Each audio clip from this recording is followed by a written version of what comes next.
আরও বহু পুলিশ সদস্য রয়েছেন আত্মগোপনে, শুধু ১৮৭ জন নন। রোহিঙ্গাদের সহায়তায় যুক্তরাষ্ট্রের নতুন $20 কোটি অনুদান।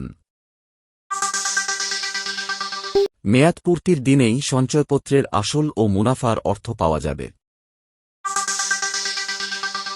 বাংলাদেশের কাছে পরাজয়ের পর পাকিস্তান ক্রিকেটের নতুন পথে যাত্রা। বাংলাদেশের নতুন সংস্কার উদ্যোগের জন্য সমর্থন অব্যাহত রাখবেন বাইডেন। এতক্ষণ শুনছিলেন শিরোনাম, এবার বিস্তারিত। আওয়ামী লীগ সরকারের পতনের পর পুলিশের বিভিন্ন পর্যায়ের ১৮৭ জন সদস্য কর্মস্থলে যোগ দেননি। এছাড়াও আরও অনেক পুলিশ সদস্য নানা অজুহাত দিয়ে কর্মস্থলে অনুপস্থিত রয়েছেন। শীর্ষ পর্যায়ের ২৩ জন কর্মকর্তাকে অবসরে পাঠানো হয়েছে, যারা আগে আত্মগোপনে ছিলেন।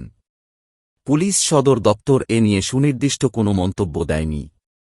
তবে স্বরাষ্ট্র উপদেষ্টা জানিয়েছেন, আত্মগোপনে থাকা পুলিশ সদস্যদের আর কাজে যোগ দিতে দেওয়া হবে না। তাঁদের বিরুদ্ধে ব্যবস্থা নেওয়া হবে।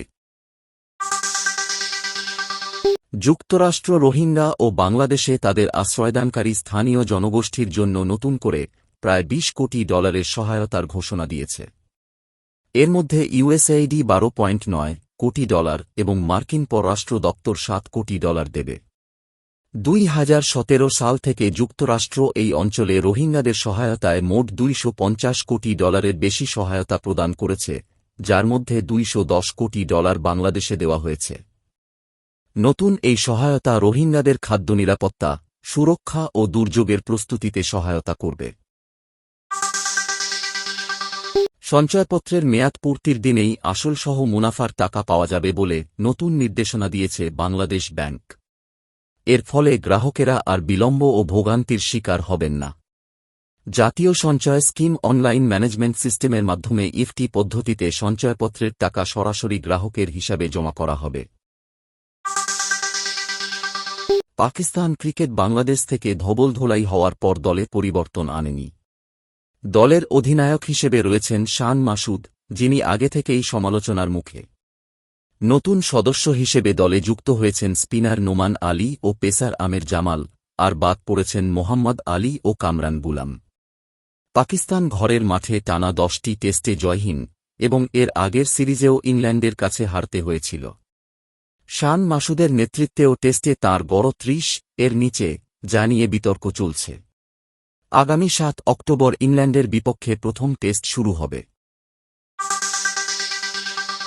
জাতিসংঘ সাধারণ পরিষদের অধিবেশনের ফাঁকে যুক্তরাষ্ট্রের প্রেসিডেন্ট জো বাইডেন বাংলাদেশের অন্তর্বর্তী সরকারের প্রধান উপদেষ্টা মোহাম্মদ ইউনূসের সঙ্গে বৈঠক করেছেন।